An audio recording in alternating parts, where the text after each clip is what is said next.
Les célibataires avaient été séparés et disons qu'on les avait mis dans des dortoirs parce que c'était une ancienne mission. Alors les hommes d'un côté, les femmes de l'autre, et ce qui fait que bon, dans ces couples, il y en avait qui avaient fait connaissance, enfin bon, qui étaient devenus des couples. Et puis alors là, comme anecdote, je ne sais pas, je sais qu'on s'est un peu amusé parce qu'il y a eu toute une histoire avec un couple qui ne faisait que. Il y avait scandale, enfin bon, vous voyez, dans le camp, c'est un peu comme partout, quoi, hein, Oui, des histoires. Hein, ouais. ça agrémente un petit peu vos journées, d'en Oui, parler. oui. Alors, parfois, on rit aussi parce que, comme avec les barrières que les Japonais nous avaient installées quand on passait d'une concession à l'autre, et qu'il y avait des femmes, des fortes femmes anglaises qui devaient être fouillées, ben ça amusait, hein. Alors, on se disait, oh là là, hein, et puis elle se fâchait, elle se mettait en colère parce que naturellement, à ce temps-là, les femmes mettaient encore des corsets, il fallait enlever le corset, enfin vous voyez, Ah ben alors oui, naturellement, c'était un sujet, si on veut, de rire, quoi, de moquerie, hein, si on veut. d'accord. Surtout des personnes qu'on connaissait et qui n'étaient pas tellement sympathiques. Alors on se disait, ah bon, ben, ça lui a fait peut-être un peu de bien hein, d'être embêté comme ça. Hein. Les premiers 6 mois ont été très pénibles, très difficiles, parce qu'on a eu un consul euh, suisse, un consul suisse qui se trouvait à Tsingtao, et avec la Convention de Genève, il avait été convenu, donc il pouvait venir voir l'état des prisonniers, voir comment nous étions traités.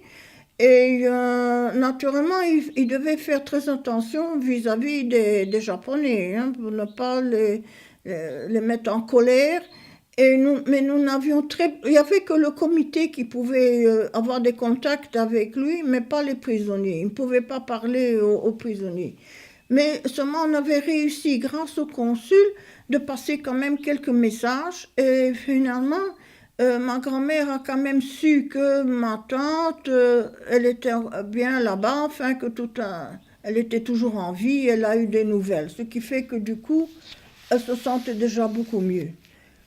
Alors au point de vue médical,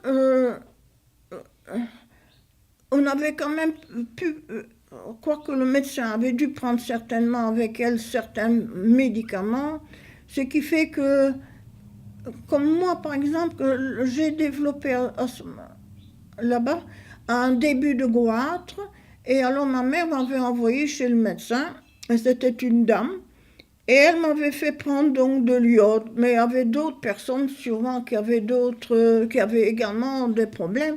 Nous n'étions pas sans médecin du tout. Mais ma grand-mère, qui elle, avait donc développé une allergie, ce qu'on appelle le grand urticaire, c'était épouvantable, elle était remplie de boutons. Et alors, ma grand-mère, elle, naturellement, avait besoin plus souvent de voir le médecin. Un jour, on a cru qu'elle allait mourir. Ma mère m'a fait lever la nuit. Elle m'a dit, écoute, il n'y a rien à faire, il faut que tu ailles tu vas chercher le médecin. Mais moi, j'avais peur, hein, parce qu'il fallait que je traverse tout le camp pour aller chercher le médecin. Et il y avait les soldats japonais qui, eux, faisaient le ronde pour voir que si tout allait bien. Enfin bon, qui nous surveillaient.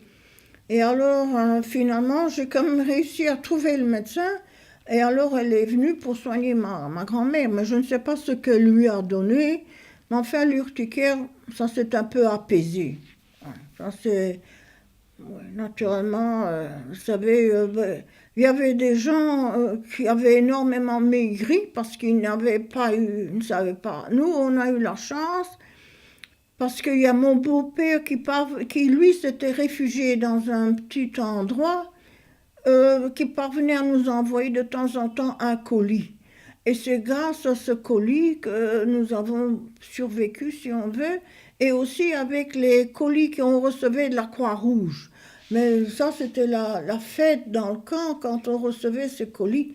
Mais ce que les privés envoyaient encore aux prisonniers, souvent arrivait dans un très mauvais état. Parce que ça prenait tellement longtemps avant que ça en arrive, c'était devenu mauvais, quoi. Mais enfin, il y avait quand même certaines choses comme du lait concentré, des choses comme ça qui résistaient, vous voyez. Alors, bon, ce qui fait qu'il y a ce manque de savoir ce qui se passait, le manque aussi de nourriture normale, toutes ces choses-là, ont quand même agi très fort sur le moral. Quand je me souviens toujours que quand la première réunion que nous avons eue sur cette grande place là où nous étions tous debout, et qu'il y avait le commandant qui faisait son discours, et il y a eu un Belge, encore un homme d'une quarantaine d'années. Il a été tellement traumatisé, tellement effrayé à l'idée d'être enfermé et ne pas savoir combien de temps nous allions y rester. Il a eu une crise cardiaque et il est tombé carrément, ce qui fait que ça a été une grande émotion pour tout le monde. On a vraiment été très effrayés par cette chose-là. Des coups, non, on ne peut pas dire qu'on a vraiment eu des coups. On ne peut pas dire, mais on avait toujours peur d'en recevoir, naturellement. Je crois qu'ils agissaient surtout sur le mental, hein, dans le sens de nous effrayer, comme on ne savait pas ce que... Et alors, ce qu'on a eu aussi, c'est qu'il y a 2 Américains qui ont réussi à s'évader du camp. Alors là, on a eu vraiment de fortes punitions. Ah ben, ce manque de nourriture, on ne nourrissait pas pendant plusieurs jours. Et alors, aussi de rester debout pendant des heures et des heures. Hein. De temps en temps, quand ils attrapaient quelqu'un qui faisait le marché noir, là, on entendait les cris parce que ils étaient fouettés et il y en avait même parmi les Chinois, donc ceux du village qui étaient attrapés, ben ceux-là, ils étaient carrément tués, hein, hein, ça on le savait bien. Alors ce qui nous a aussi effrayés, c'est quand nous avons quitté donc la ville pour aller au camp, on a vu les Japonais qui enterraient ce qu'ils appelaient les espions chinois, ils les enterraient vivants. Et ça, on les a vus le long du chemin de fer. Et ça, c'était affreux à voir, rien que la tête qui dépassait. C'est ça. C'était leur façon de faire. Moi, je n'ai pas été violée. Je crois que je ne pense pas qu'il y ait aucune autre femme qui a été violée.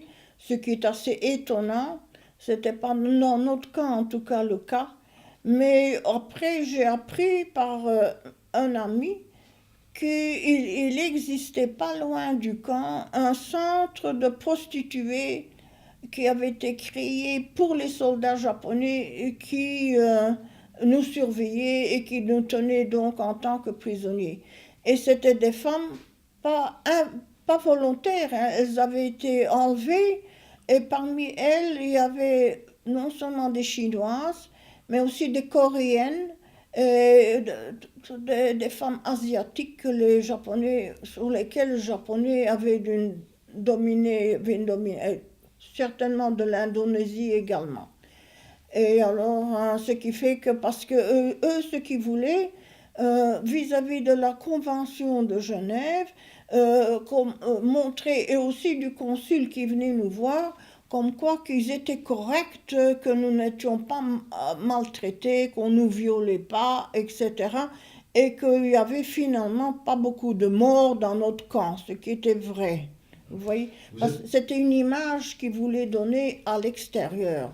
Mais nous avons été beaucoup aidés par les prêtres parce qu'ils ont travaillé vraiment à nettoyer le camp et nous ont aidés aussi moralement parce qu'ils venaient voir les personnes et nous soutenir et nous aider s'il y avait quelque chose à bouger ou à faire. Pour ça, c'était très bien. Le bonheur, la libération. Ça a commencé par quand l'empereur Hirohito a fait sa grande déclaration comme quoi qu'ils étaient vaincus et qu'il fallait que tous les soldats remettent les armes, rentrent leurs armes. Mais on a eu une très grande crainte parce qu'on ne savait pas comment les soldats du camp allaient agir. Et on a eu peur, on s'est demandé s'ils n'allaient pas carrément nous tuer. Ah, c'est vrai, on ne sait pas les réactions, étant donné qu'eux, ils étaient vaincus, et par dépit, ils auraient pu nous fusiller. Mais heureusement qu'ils ont écouté le discours de l'empereur et qu'ils ont remis les armes à notre comité. Alors, pour nous, c'était déjà magnifique, magnifique. Ce moment-là, ça a commencé avec les Américains avaient organisé le parachutage de vivres dans le camp. Donc c'était au mois d'août 1945, où le camp avait commencé à être libéré donc on avait ces parachutes. Mais au début, on ne savait pas ce que c'était, ces parachutes qui tombaient. Et on avait tout de suite ouvert les portes du camp pour aller chercher les colis. Naturellement, tout le monde était content d'avoir des vivres. Les paysans chinois qui, eux, voyaient aussi les parachutes qui arrivaient, eux, ils avaient aussi envie d'avoir les colis. Ils se sont précipités. Et alors les Américains, vous savez bien comment sont les Américains, il y avait du chewing-gum et du dentifrice dans les colis. Et les Chinois, ne connaissant pas le dentifrice, croyaient que c'était quelque chose à manger. Alors, ce qui fait qu'ils mangeaient le dentifrice. Alors nous, naturellement, nos hommes à nous du camp, ils sont vite allés, on a revenu avec ces colis, c'était magnifique.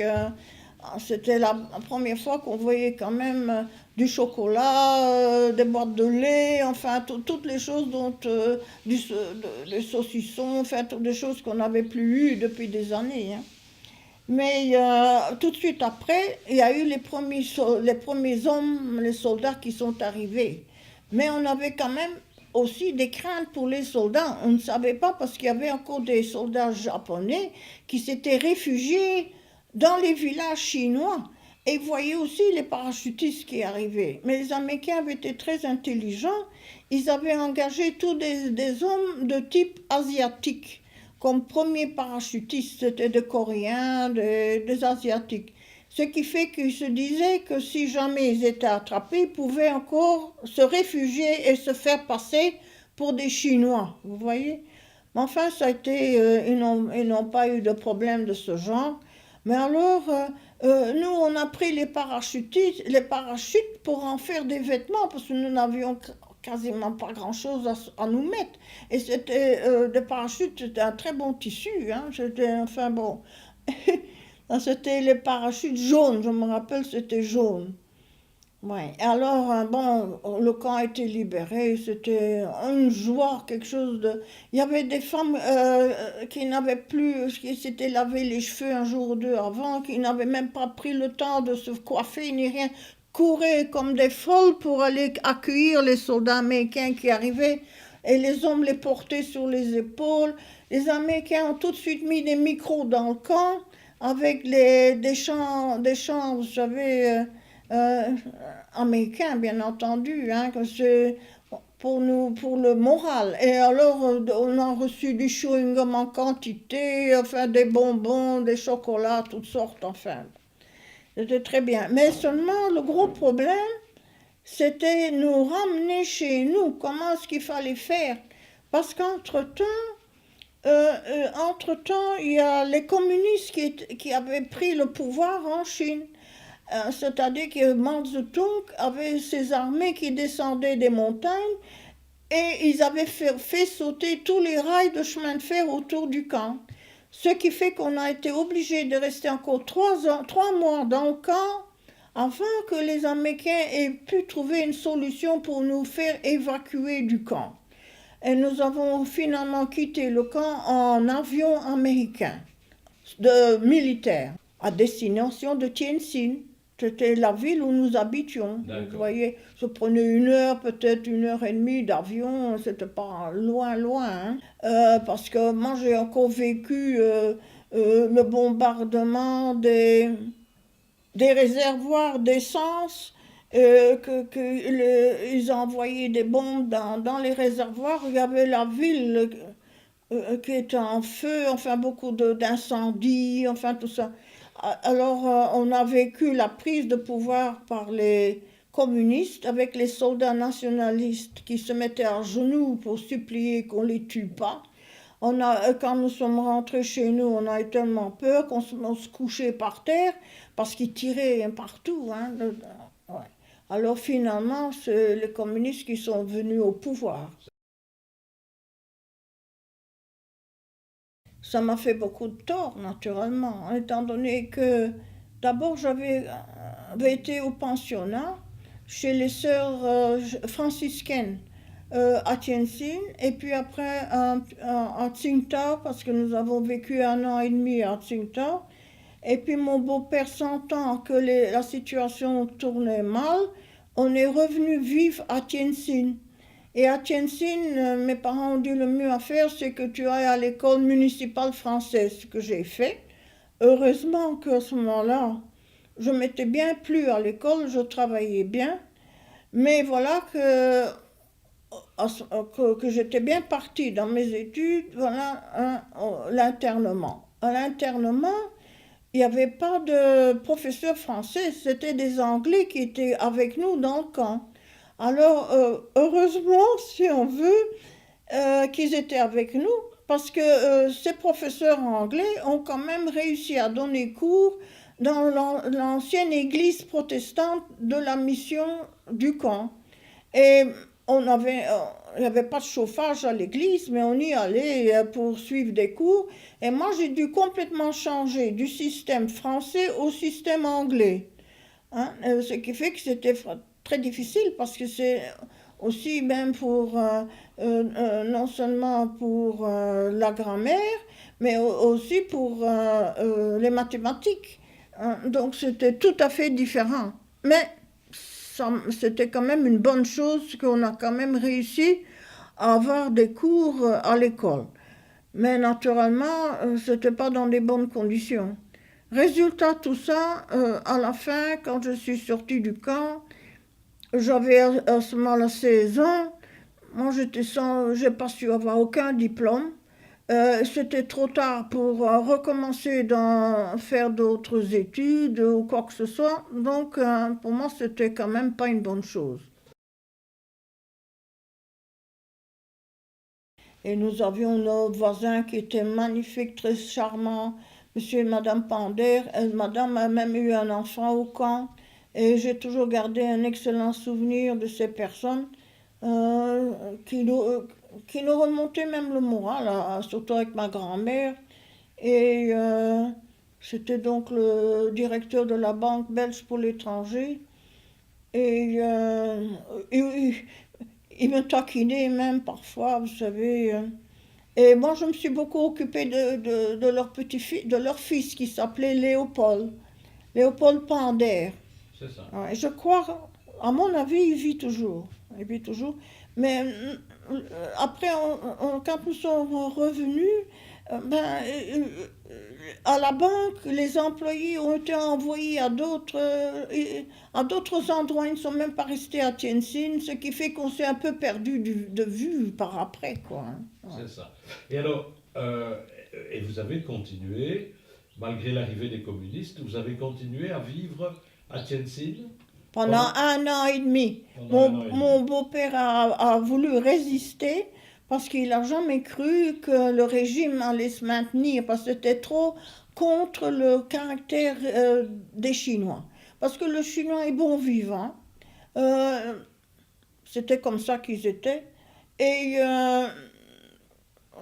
il s'est dit il n'allait pas supporter ce prise de pouvoir et ce système de terrorisme, si on veut, sur les gens. Oui. Parce qu'ils étaient tous contrôlés, hein, c'est-à-dire espionnés. Et quand il y avait quelque chose qui se passait, ils étaient obligés de dire ce qui se passait à un plus influent et plus important qu'eux. Et tout ça était rapporté.